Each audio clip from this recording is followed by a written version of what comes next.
Hello, my green crusaders. Today, let's enter to the international emission trading market. It's a very interesting business, international business, you can say, where emission trading happens. Now, what is emission trading? It's a mechanism that enables countries with legally binding emission targets, that is, under the Kyoto Protocol, who have signed and ratified. They can buy or sell emissions allowances among themselves. So, those who are having spare, they can sell, and those who are exceeding the target, they are having cap, they can buy so that they can meet their target. This is very interesting one where each country has a certain number of emission allowances, amount of carbon dioxide it can be emit. Now we are saying carbon dioxide because this is the major greenhouse gas. That's why it is known as the emission trading of carbon dioxide, carbon market.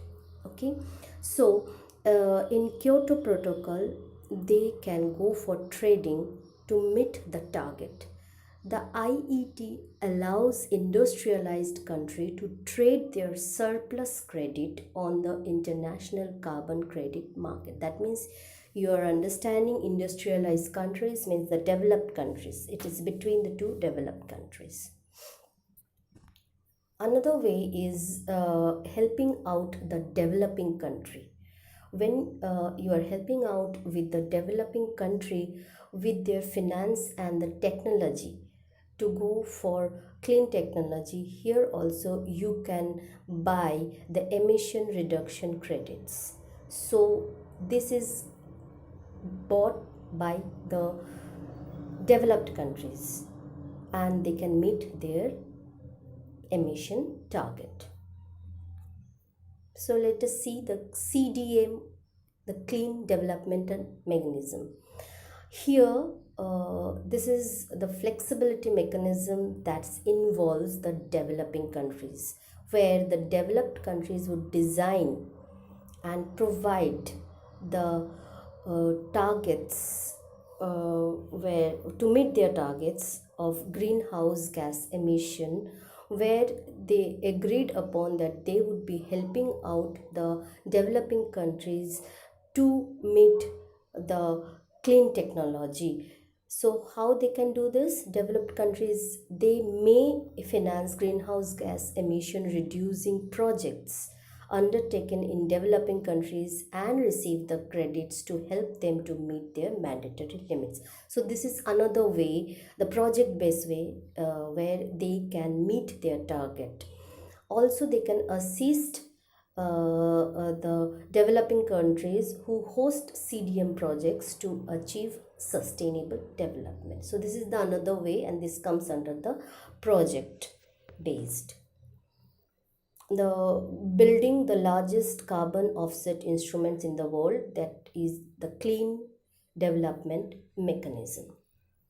Now another is joint implementation. Here this is involving between the Annex 1 and the Annex 1 country. That means developed countries. Developed countries comes under Annex 1 countries. Here there would be mutual implementation where one country would help another for the foreign investment and for technology transfer. So this allows actually an Annex 1 country to claim credits for emission reduction that arise from investment in another Annex 1 country. That simply means that there is a joint implementation where one country would be benefiting from foreign investment and the clean technology, and the another country would be hosting for this. So the host countries would get credit for this, and hence they can meet their reduction target.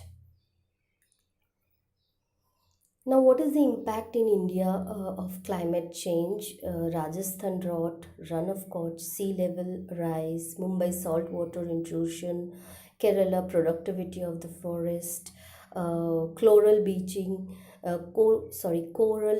bleaching in Tamil Nadu, sedimentation problem, sea level rise, all these problems that we are facing due to the impact of climate change, and hence India has ratified Kyoto Protocol.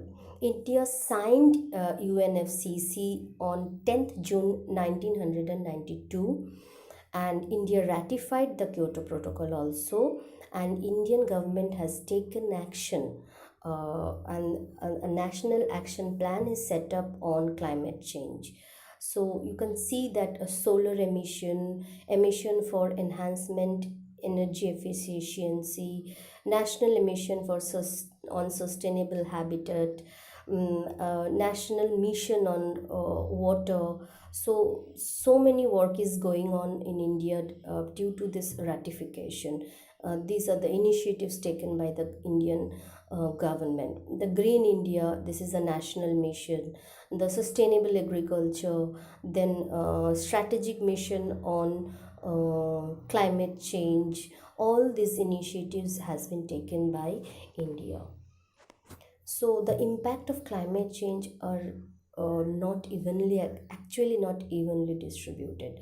The poorest countries and people will suffer earliest and most, but they don't have the clean technology and the better technology so that they can overcome this problem.